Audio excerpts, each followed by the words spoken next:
Hi, everyone. Welcome to our wonderful, very exciting event with Nicolas Shannon. Um, I personally have not gotten the pleasure to meet Nicolas Shannon before, but they have been a longtime staple of the Camp Lilac community, and I am so excited to see their work tonight. We have gotten the pleasure of being with Nicolas Shannon 3 years ago, believe it or not, when camp was last in person. It's going to be again this year. And then for the last 2 years, I know, really. And then for the last 2 years, Nicolas Shannon has performed for us and also helped at camp because they are super awesome. And they recently got their doctorate, and now they're all official, so we can call them Dr. Nicolas Shannon. That's very cool. I want to introduce myself. My Congratulations. name's Jody Solomon. I am the executive director for Camp Lilac, and I use she, her pronouns. My associate. I am Tyler, and I use he, they pronouns. My Uh, name's Mandy. I'm the communications director for Camp Lilac, and I use they, them pronouns. my name is Nicolas Shannon Savard. I use they, them pronouns, and I've been a counselor and volunteer with Camp Lilac for 3 or 4 years. 4 years. I think you're right. You're right. You're 4 years. 4. I'm sorry. Oh, I am a former camper and will be a CIT? SIT, staff and SIT. training. Yes. So Maddie, Tyler's going to be one of yours. Woo! I'm so excited to have you. Excellent. So everybody's have a favorite memory from camp?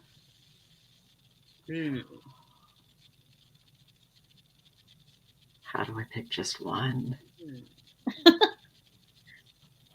You could do two. You could do two. I know favorite is a lot of pressure. Yes. Sorry. I think I've got a couple from way back when I did in-person camp. I really liked our dance party that we had, and everybody got all dressed up in whatever was most affirming to them, and there was so much fabulous makeup and so much glitter. Oh my gosh. So many great dance moves. I was with the 17-year-old cabin, and the campers built this gigantic fort with all of the blankets and pride flags and beds, and it was just so wholesome and adorable. Do you know that we were so kids happy? Still talk about it? Nicolas Shannon, the kids still talk about it. Those kids, whenever I run into them, or if they're coming back to be volunteers or anything like that, that's one of their greatest memories as well. That's one of the things that I really like about camp is it does build these memories and these connections. And we were there for a week. Yeah. So in this grand scheme of things, it might not seem like a ton, but it builds a lifetime of not just the memories, but also gives them. I really like seeing the results, like how it changes the campers. We had a camper the very first year, and who apparently was very timid and was very. This is one of my great camp memory stories. Was very timid. Was very got bullied a lot. Kept getting UTIs because they wouldn't go to school. They wouldn't go to the bathroom anywhere. And a few months after the first year of camp, I ran into the mother, and the mother said, "Your camp really changed and saved my child.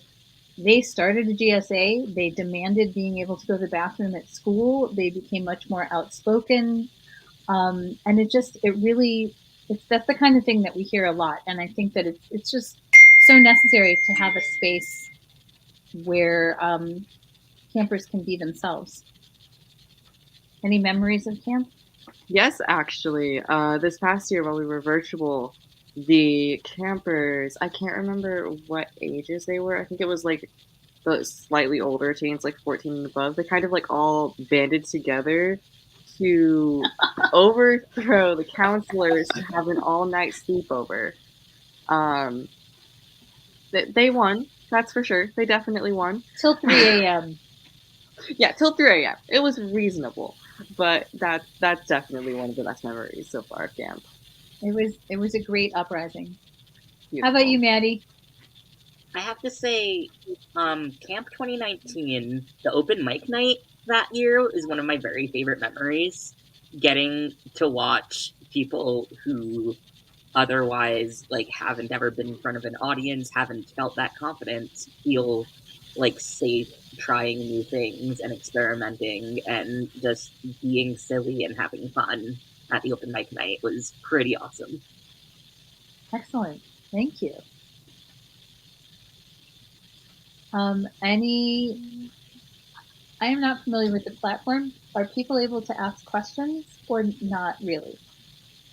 Or shall we start the video? Before we start the video, yes, we should direct all of your attention to the link. Oh my gosh, there. It's a little hard to read. It is the link bit.ly /22K and it's capital FOR 22. AJ will drop a link to that in the YouTube chat. And the link up there goes to our end of year fundraising for our next year of camp.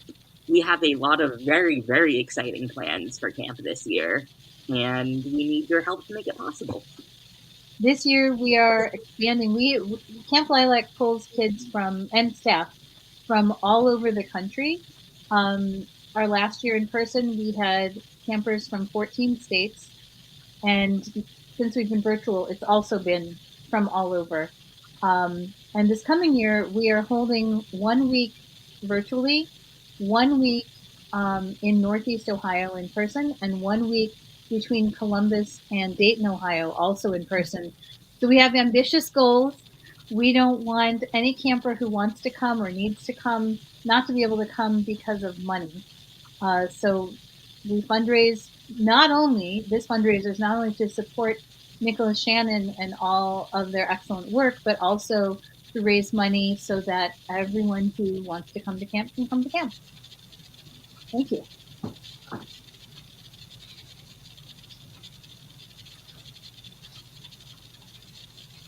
Oh, Maddie, you are muted. Thank you. I'm no longer muted. Nicolas Shannon, do you have anything else you want to say about you or your work or camp before or what we're about to watch?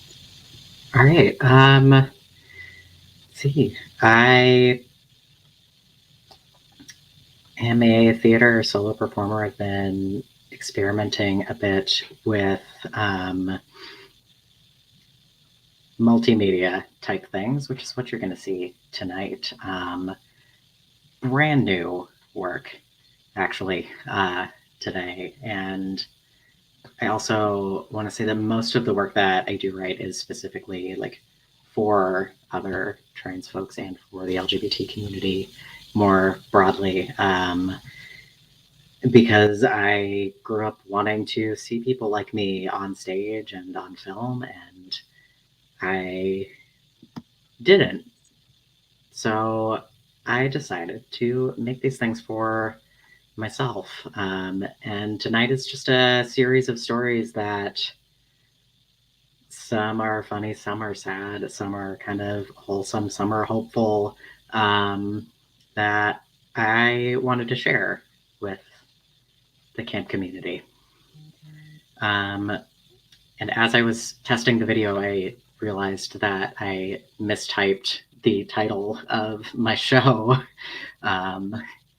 So I guess without any further ado, this is Boys Like Girls with Long Hair. Nicolas Shannon Savard. Let me see if I can back up slightly. Here we go. Boys Like Girls with Long Hair and Other Lies I Believed.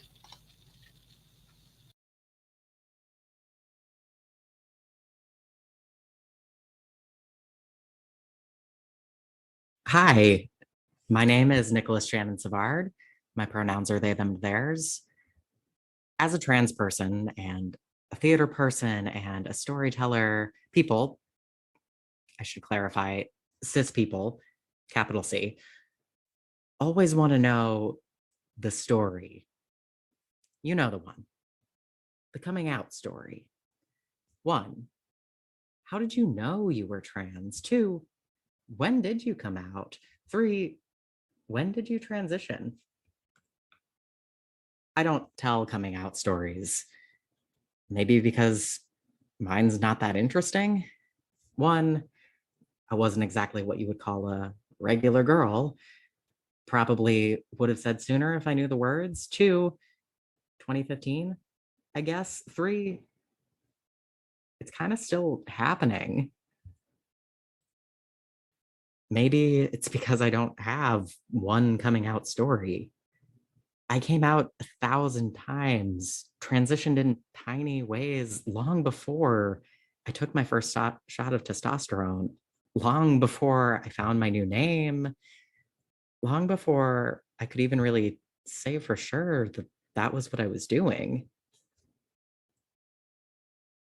I don't have a coming out story. I have 100 little moments, moments that I figured out that some of the rules I'd learned to live by were based on lies. Moments that I broke those rules, moments where I decided to live a little closer to my truth. The first of those lies that I want to talk about today is this one. Boys like girls with long hair. I don't remember quite when I learned this one or who said it first, but I do remember being 9 years old, being towed along when my dad and brother would go to the barber shop. My dad would sit down in the big spinny chair, and Joanne, the barber with the poofy, dyed deep red curls, would comb, snip, snip, comb, snip, snip, brush, tousle my dad's hair, pretending not to notice all the rainbow of clips and barrettes that my 4-year-old brother was attaching to her tool belt with the pockets for all of her scissors and combs. Sean thought he was real sneaky, but the giggle gave him away every time. When it came time to finish up, she'd pull 2 lollipops out of another one of her pockets, the kind you get at the bank that scrape your tongue after about 3 licks. And she'd send us away into the waiting area and come back for Sean in a few minutes. And he'd hop up on the chair, feet dangling, lollipops still hanging out of his mouth. And I'd watch in awe as Joanne would comb, snip, snip, comb, snip, snip, brush, brush, tousle my brother's hair, and then would dab just a little bit of gel right at his hairline. I wanted that hair gel. I wanted to know just once what it would feel like to have that zzz of the electric clippers on the back of my neck. I wanted that 2002 cool dude hairdo. I want that too. Joanne raised her eyebrows at me in the mirror and chuckled. Oh, sweetheart, I wouldn't dream of doing that to your hair. I'd kill for color like yours. You just wait a few years. You'll see. Boys like girls with long hair. Comb, snip, snip. Comb, snip, snip. Zzz. On the car ride home, I'd lean across the back seat, run my fingers all over Sean's buzzed hair on the back of his head, exclaim, "So fuzzy!" He hated this, but it was so satisfying. Hey, you're messing it up. If you like it so much, buzz your own hair. I wanted to, but I couldn't. Boys like girls with long hair. Stupid boys. Why did they get to make the rules about my hair? Mom and Dad would never let me anyway. And I kept that in mind until I was 18 years old. I was in college. I was away from home. Mom and Dad couldn't tell me what to do anymore. Freedom. Yeah. Some teens, when they're off on their own for the first time, go off and drink too much, party all hours of the night, get regrettable tattoos. My big act of rebellion was a haircut. I printed off a picture in my college library and marched on down to the hair salon a little away from campus. I handed it to the hairdresser and she was thrilled.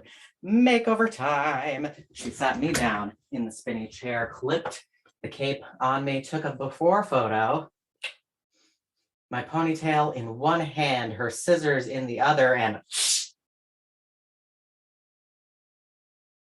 my ponytail hit the floor. I turned my chair around and I saw my reflection for the first time.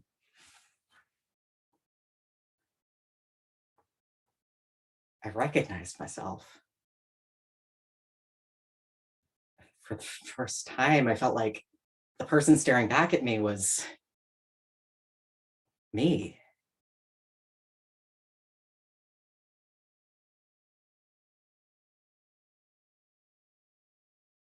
You know what? If we're starting from this lie that I believed for so long about my hair, I think it might be worth unpacking some of the other pieces that go along with it.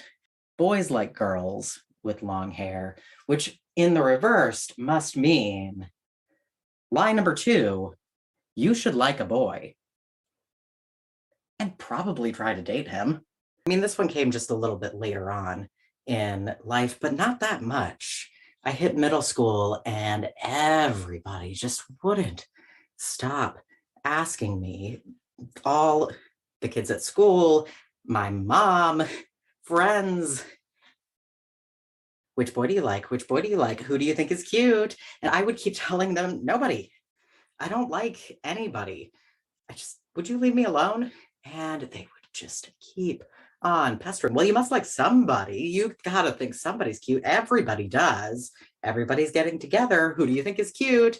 So eventually, I just give up and I decide I will pick someone.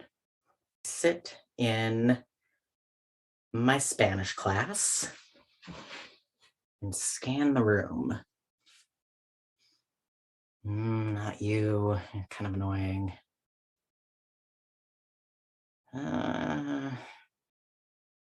No. Yeah, I definitely don't like you.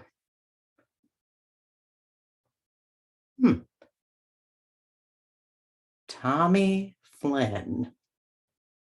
You know what? This could work. This could work. He's got blonde hair and blue eyes. I've heard he plays the guitar. That's supposed to be hot, right? He sits in front of me in Spanish class, so we kind of have some sort of connection, maybe. He's not quite in front of me. He's a couple of rows in front of me, but close enough. We might be in like a group or something sometime. And he's popular. So I won't like actually have to talk to him. And I can just say his name anytime anybody asks who I like, and problem solved. And I rehearse enough just so that I've got my answer. I got my reasons for liking him. Good enough distance. I can just say I'm shy and that's why I haven't talked to him yet. It's fine. It'll be great. So that way, when I am hanging out at my friend Hannah's house and we're chilling in her bedroom, we can talk about the boys that she likes, and I can talk about Tommy Flynn, and I have an answer when she asks about him. And she has a whole lot more to say about her crush, which is fine. And this one time I've run out of things to say about Tommy Flynn, so I just look over her and I just casually mention that sometimes I just get the urge to kiss you. I mean, totally platonically. Like, that's a thing, right? She says she doesn't feel that, but it's totally a thing. We go back to talking about James Hayes and how cute he is. So this I like Tommy Flynn fantasy lie, whatever you want to call it. It turns out if you repeat it enough, news gets around, and this got back to his friends. And so one of the popular girls decided that she was going to make it up for me for being really mean in gym class, and also for that time that she almost dropped me off the climbing wall. She decides that she is going to make it work between me and Tommy Flynn. She is going to make a moment for us. And he starts scheming with all of his friends. We're both in the ski club for school. So she decides, and his friends decide, that this is a really good time to make something happen. Unbeknownst to me. So me and my friend shuffle our way into the line for the ski lift. It's a particularly freezing day, but we're having a good time. I got my hand warmers. I got my foot warmers. My face might be a little frostbitten by the end of the night, but I am having a good time. Coming down the slope are Tommy and his friends, and they skid to a stop, and I look over, and two of his friends are shoving him to the front of the line. I'm not really sure what is going on. It's almost my turn to get up on the lift, and his friends are just whacking him with the ski poles, and eventually he slides up right beside me, and we sit down in the chairs. The lift starts going. And I'm not sure what I'm supposed to do now. I guess this is when I'm supposed to talk to him. I don't really know what to say. I didn't really plan anything. I wasn't that curious about him in the first place. So have you been skiing long? He has, since he's a little kid. Doesn't say anymore.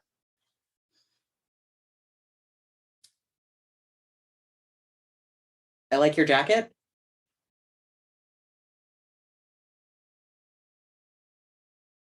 Halfway up the slope, some snowboarders all crash into each other and pile up, and the lift stops. I'm not sure if it was stopped for 30 seconds or 3 hours. Friends are in the chair behind me, motioning for me to make a move with Tommy Flynn. And okay, one, I'm dangling in a chair 100 feet in the air. So dangerous. And two, I don't want to. I made it up. And now we're just both stuck in this ski lift chair in the air. I wouldn't even be in this mess if I hadn't had to go along with this rule. Lie number 3. Being a tomboy has an age limit, and that age limit is 12. See, I spent my childhood just roaming around the neighborhood in my soccer shorts and t-shirts, running around with all of the boys. Nobody cared at all. And for some reason, that summer before I went to junior high, everything changed.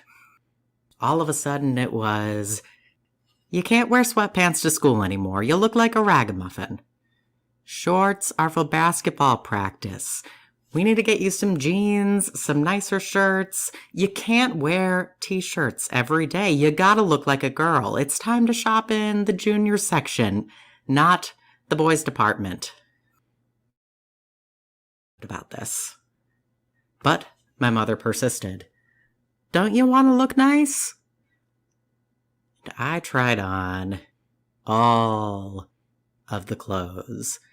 I was dragged to the mall, to every single store, every single dressing room, trying on all of the clothes, and none of them felt right, none of them looked right. And I just did not want to be there.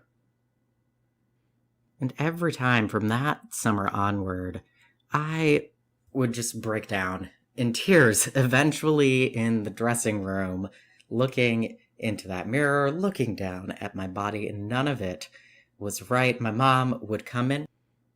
Wait, Boopette, why are you crying? I don't understand why you're upset. What's wrong? I'd just be sobbing. The boys. To which Mom would say, the boys? What boys? Are you afraid they're going to make fun of you? They'll think you look nice. That was not it. One of the boys. Which one of the boys are you talking about? Is it Jeffrey? Devin? Who? None of these boys are going to care if you wear this skirt to school. If they say anything, you just tell me and I will have a talk with their mothers. I can't go to school wearing this denim skirt. It's not a good enough compromise. It still looks and feels like a skirt. It's not fooling anyone with these shorts underneath with the fabric on the top. And if I'm in a skirt, I can't be one of the boys anymore. I've worked so hard to be one of the boys, to be good enough to beat them on the basketball court, to talk smack, to play hard and rough, and to make them forget that I'm not really one of them. And I don't know how to be a girl.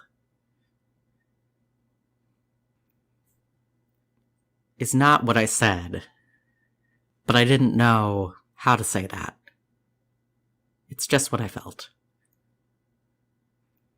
This is the first of many emotional outbursts I will have in department store dressing rooms. Once in a while, though, I did manage to bend the rules a little to make this time more tolerable. Like in senior year of high school, shopping for a prom dress. Line number 4. You have to look like a princess for 2 nights in your life. So my mom is very excited about prom dress shopping.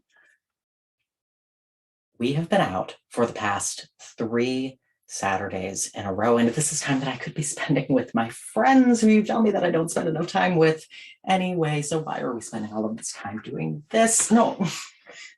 Of course, I do want to spend time with you too, but does it really need to be doing this? My mom pauses, takes a breath. Shannon Nicole, you have to look like a princess for 2 nights in your life. Your prom night and your wedding night. Insert dramatic eye roll right here. Hey, don't you roll your eyes at me. Try this one on.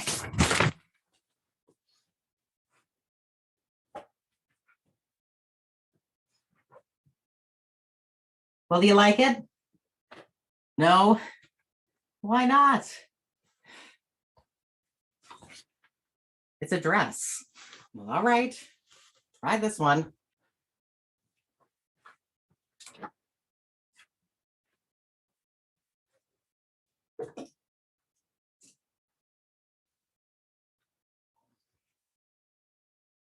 Well, come on out and model it.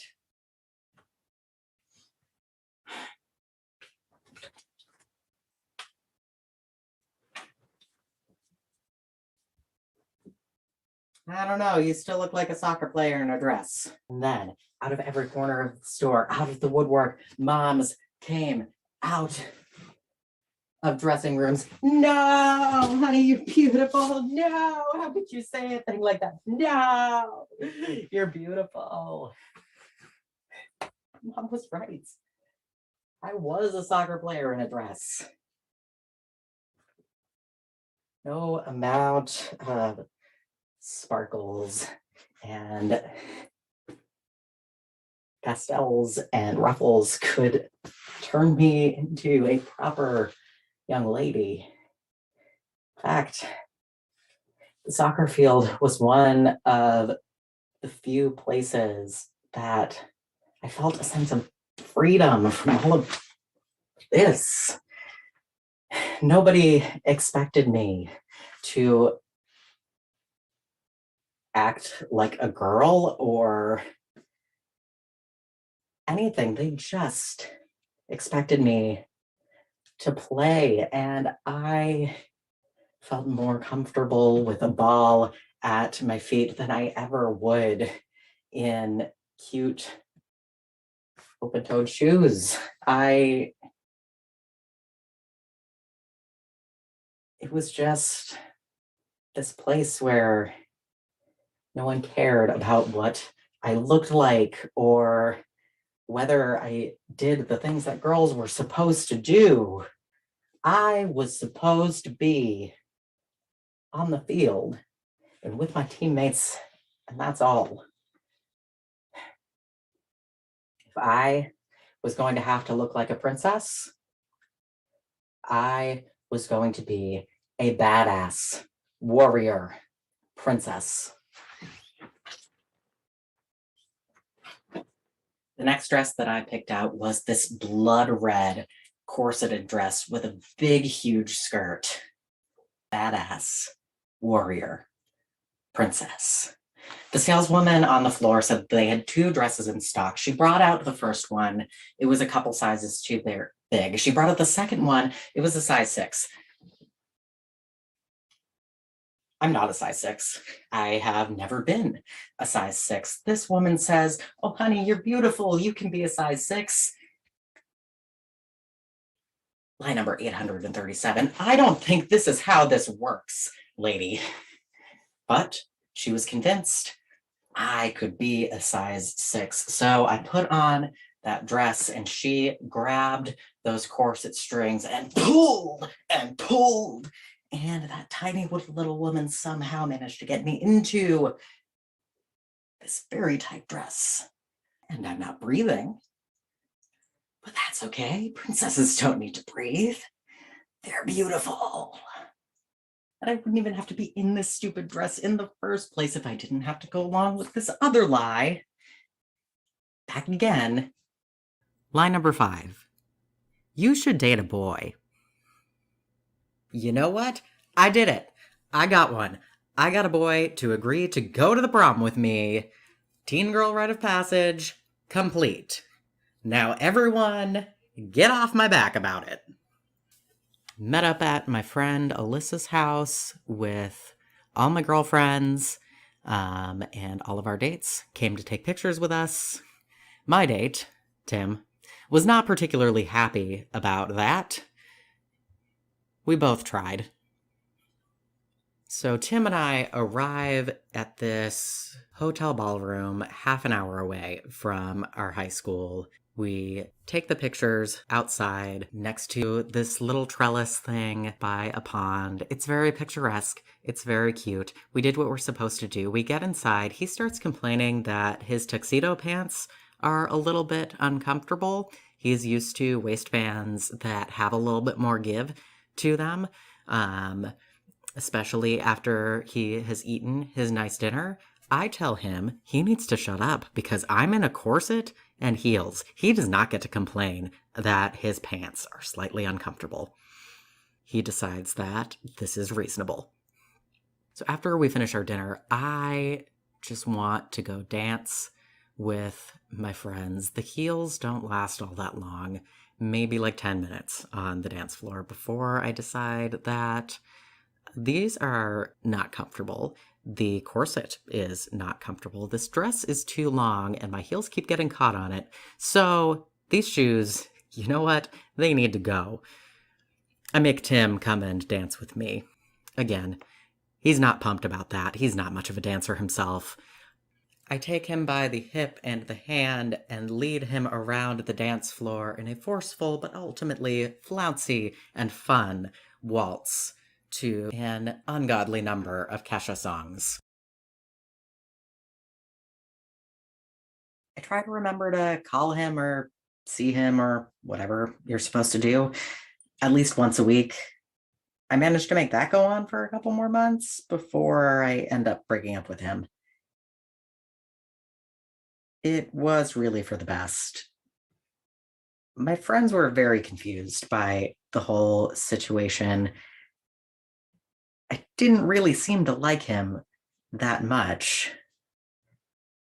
But I suppose that is lie number 214. You should date a boy, even if you don't like him much, as long as he likes you. I thought it was my job to make him happy. So once I figure out that's not true, I do take a pretty long time to let go of this idea that I should date a boy, but I'm at least approaching it from the perspective of, okay, if I'm going to date a boy, then I should want to, and I should find him attractive, and he should make me happy, at least as happy as I'm making him. So I don't date any boys, for a pretty long time. I just go on off to college and get myself ready for a career as a teacher. At the end of college, when I was about to start my student teaching placement in the English department at a local high school in Geneva, New York, I was facing the prospect of getting to do something I loved every day, but I was also facing the horror of back-to-school shopping all over again. If I become a teacher, does this mean that I'm going to have to do back-to-school clothes shopping for the rest of my life? Oh, God. Anyway, I needed clothes that look professional, that will, equally importantly, make me look older than the 16-year-olds I was going to be teaching. Soccer gear and jeans look that I had all through college was not doing me any favors in that department. It was around then that I learned lie number 6. You can't look professional and look like yourself at the same time. I went to the outlet mall, a 45-minute drive away from school, and just kind of wandered around. All the clothes that I'd feel comfortable wearing weren't really what I'd ever seen any of my own high school teachers wear. And the ones that did look like my old teachers came in my size, but they didn't fit me. I figured I had the wrong approach. Maybe it was just part of the job. A part of life I'd have to accept. I mean, nobody really finds professional-looking clothes comfortable, right? But are they this uncomfortable? No, I'd just have to use my acting, come up with a character. My best cishet lady teacher drag. I had this professor last semester who I thought had a great sense of fashion. She was way more femme than me, but hey, so was every other teacher I'd ever met. So that was the direction I figured I should go. With my new cis lady teacher drag persona in mind, I started to wander around the clothing racks, picking up things and asking myself, would Chris Woodworth wear this? Would Chris Woodworth wear this? definitely not. Would Chris Woodworth wear this? Would Chris Woodworth wear this? Maybe. But it seems more like her 8 p.m. rehearsal look than her 10:15 a.m. lecture look. Okay, a cardigan. I have definitely seen Chris Woodworth wear a cardigan. It's versatile, goes with a bunch of different things, it's in season the entire school year. Great. And now I just need the rest of the outfit that goes under the cardigan. And also clothes for the rest of the days of the week.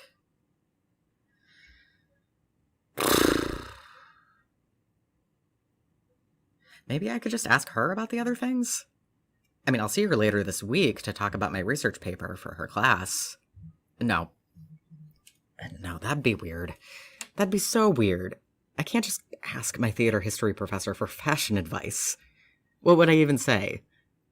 Hi, I don't think I look enough like a teacher, so I'm trying to look like you. Not exactly like you. I'm just trying to copy your style. I mean, I promise I am paying attention to what you're saying in class about French theater in the 17th century. I'm also trying to figure out where I could find a blouse-skirt combo like the one you're wearing, or wait, I think that might be a dress that's just a different color on the top than it is on the bottom. No, yeah. That'd definitely be weird. Turns out, I can't keep up the Chris Woodworth drag for very long anyway. I only last a few weeks at it. So, I compromise. Button-up shirt under a sweater and some nice slacks. Looks professional, I think. Technically, I could have found this all in the women's section. The men's shirt cut is just more convenient. I have broad shoulders that the women's cut never fits, and there's just this awkward flare out for hips that I don't have, so yeah, it's fine. As I slowly transition from this to this, my supervising teacher who I'm working with in the classroom is getting more and more skeptical about my claim that I have a boyfriend who lives in Arkansas. By the end of the school year, she's pretty unsure whether or not he really exists. Line number 7. You should date a boy. Still at age 22, this one just won't let go. But as it turned out, I couldn't be true to myself and believe in this particular lie anymore. I was dating Max when I learned the word genderqueer, and so many things about my life just clicked into place, just started to make sense, like any typical millennial. You know, I was sitting in my dorm room in college, chilling on my bed, scrolling through Tumblr, and I came across this feminist blog that just really broke down gender identity and all of these different words describing non-binary identity, and I found genderqueer. Queer here wasn't a sexuality, but a verb. To queer is to push against and beyond, and sometimes to burst open the categories we're told are unbreakable. Genderqueer stretches and morphs the strict divide between what a woman or a man can be, redefines who can fit in either one. I'd have been doing that my whole life. Okay, gonna intervene here. Lie number 482. Tumblr makes kids trans. No. I was already trans. Tumblr taught me how to communicate that to other people and to find people like me. On this blog, one of the recommended readings was Kate Bornstein's Gender Outlaw, and I ordered it and got it shipped to me at school, and I stayed up all night reading it, just finally starting to understand myself and how I fit into the world. And it was so exciting to find that there were other people like me, that I wasn't just bad at being a girl. I wasn't one. And it was so exciting to have these pieces click together, but also lonely in a way.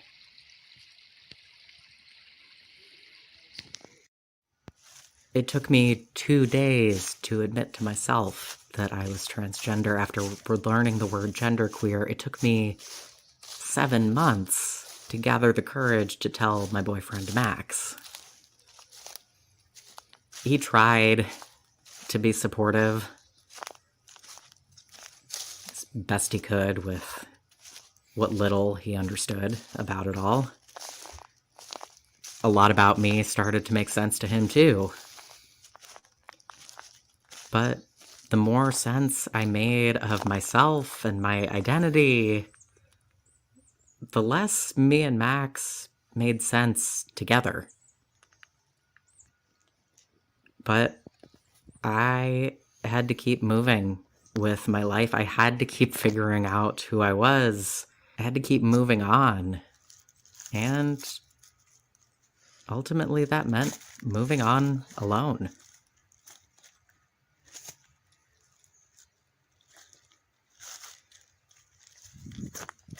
I can't say it was exactly easy trying to figure out who I wanted to be on my own. And one of the things I really struggled with in the beginning was not even finding clothes that felt more comfortable to me. It was just feeling comfortable going to look at them and see what my options were. I remember this one time I was driving back to school from the winter break, and I'd gotten a Kohl's gift card for Christmas. So I decided I was going to take the plunge and find myself a nice men's button-up shirt. So when I got there, I found myself kind of wandering still around the women's section, just at the edge near the sportswear, right before you cross over into the young men's section. But you know, that aisle between the two, I know it was only maybe 6 feet, but it felt like a gulf. There might as well been flamethrowers and spikes and a cliff, or just lasers and flashing signs saying, "Don't you dare cross over." So I came up with this story in my head and decided that if I could just go over to one of the women's racks and pick up some nice flowery blouse and just sling it over my shoulder, I could look through the men's section all I wanted to, and this is appropriately gendered for me. So if anybody asked, I could just say, "Oh, I'm shopping for my brother, boyfriend, dad, uncle, someone, any man. See, I have this. This is for somebody else." And I just kind of found myself, anytime somebody came by, just ducking around the racks, feeling brave enough to come back out when I remembered I had my emotional support blouse with me. I could be here. It's fine. But I was just so scared that someone was just going to, I don't know, tell me like, hey, you don't belong here, or imposter, or hey, get back to the other side of the store where you belong. I pick out this shirt that I really like. I'm tempted to go into the men's dressing room, but there's an attendant lady there. And I'm a little bit scared that I'll get kicked out of there, more scared than I am that someone is going to throw me out of there than they are just the clearance rack. So I head over to the women's, bring my emotional support blouse with me. I'm allowed to be in here. I'm allowed to be in here. And this shirt.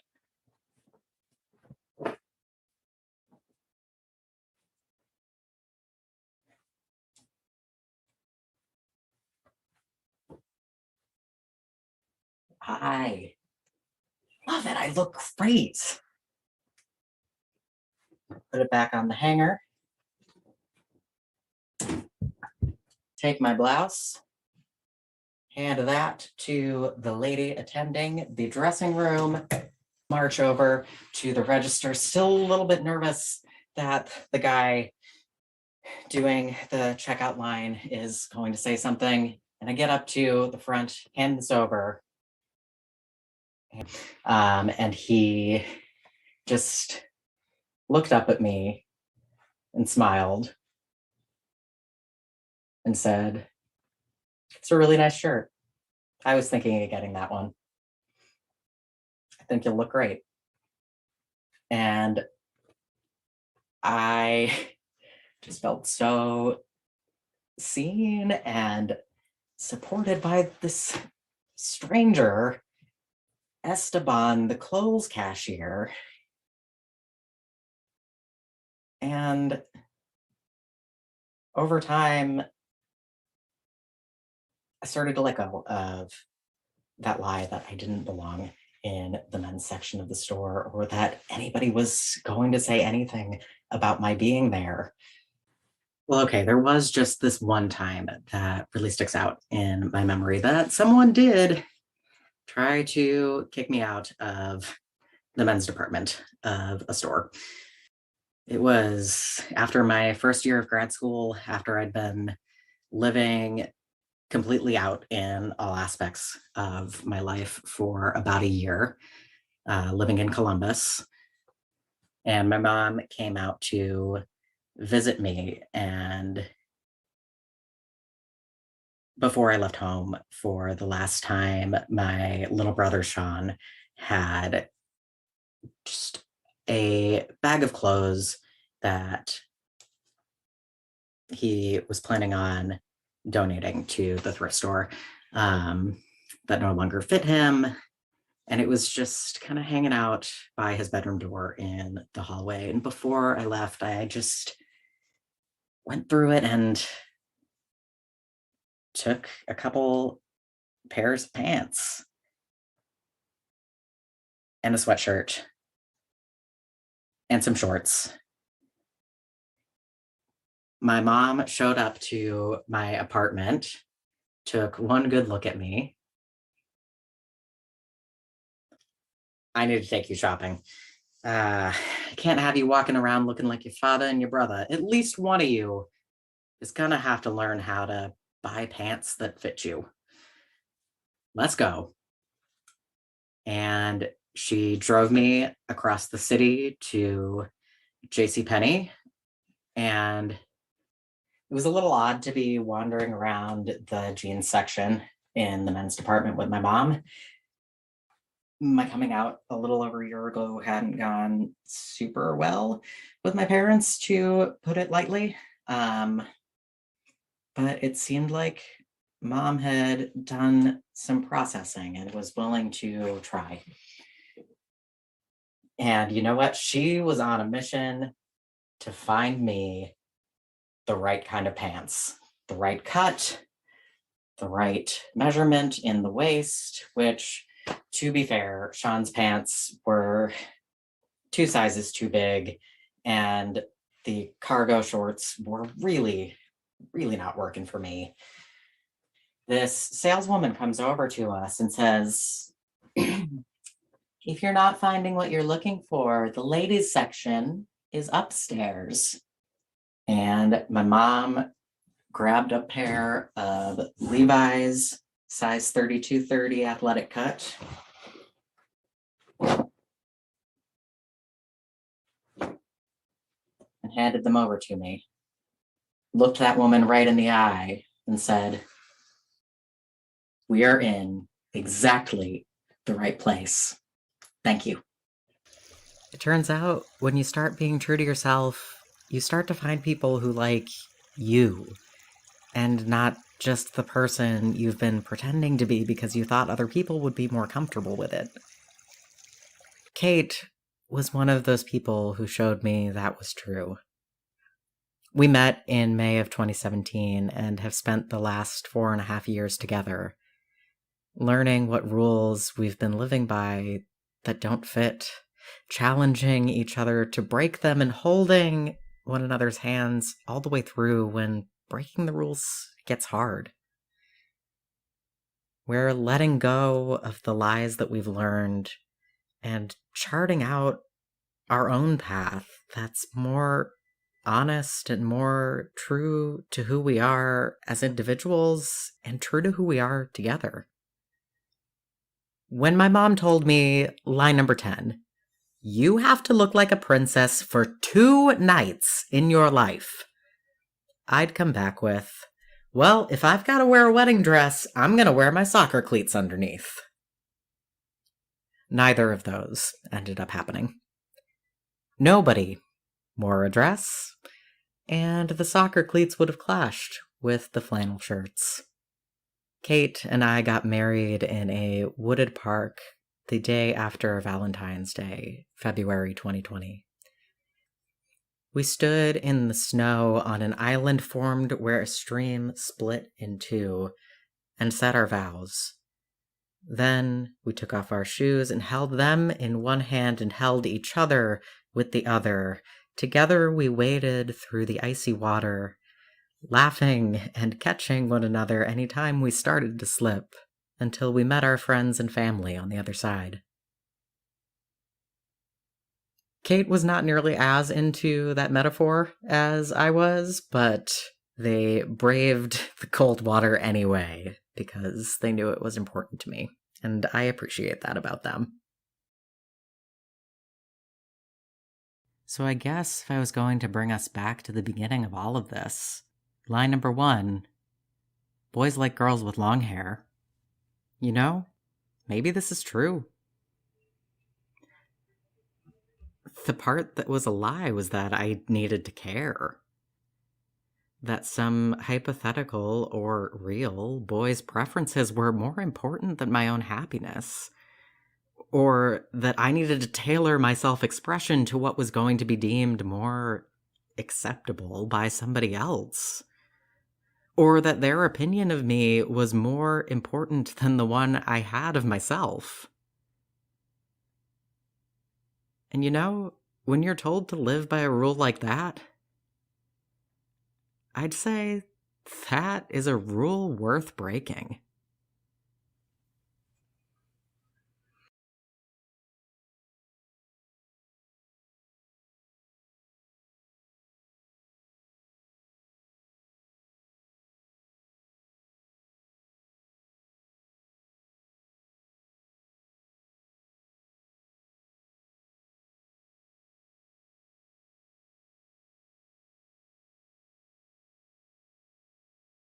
So fuzzy.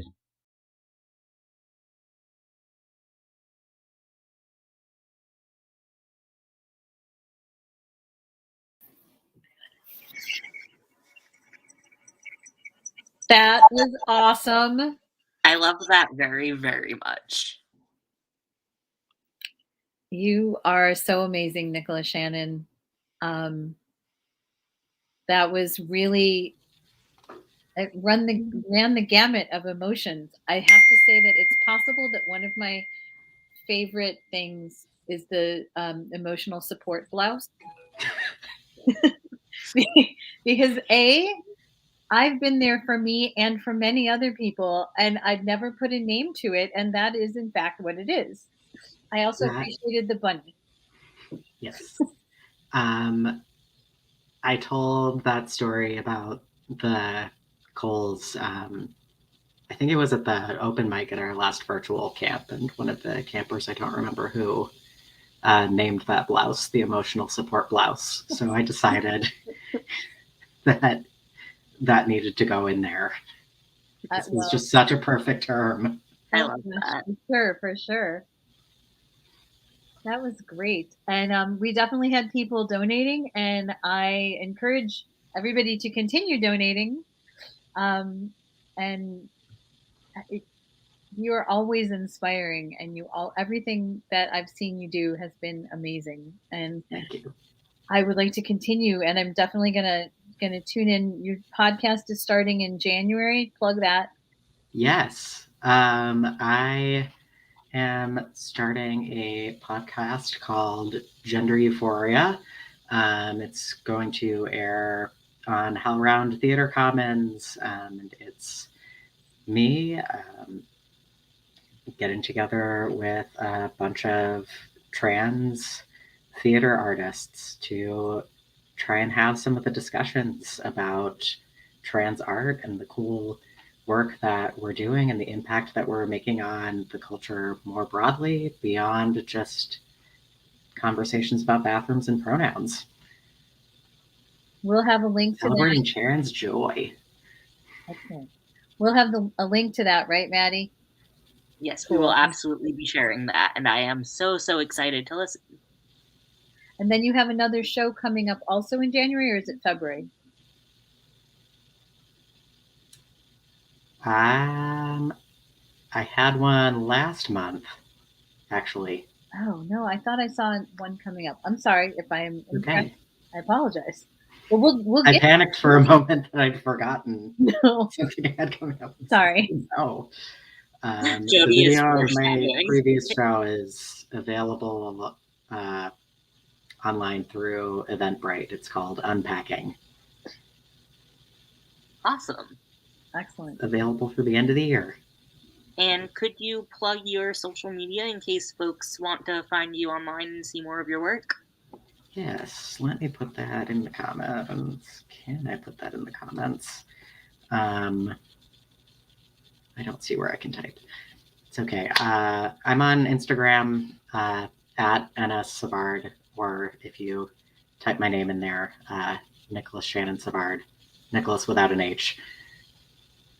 And if you can't find that, email our social media, and we will have links to that. Yep. All right. Thanks so much for having me. Thank you so much. This was wonderful. And thank everyone for showing up and watching this and for your donations. It really means a lot to Camp Lilac. Thank you. Bye. Bye.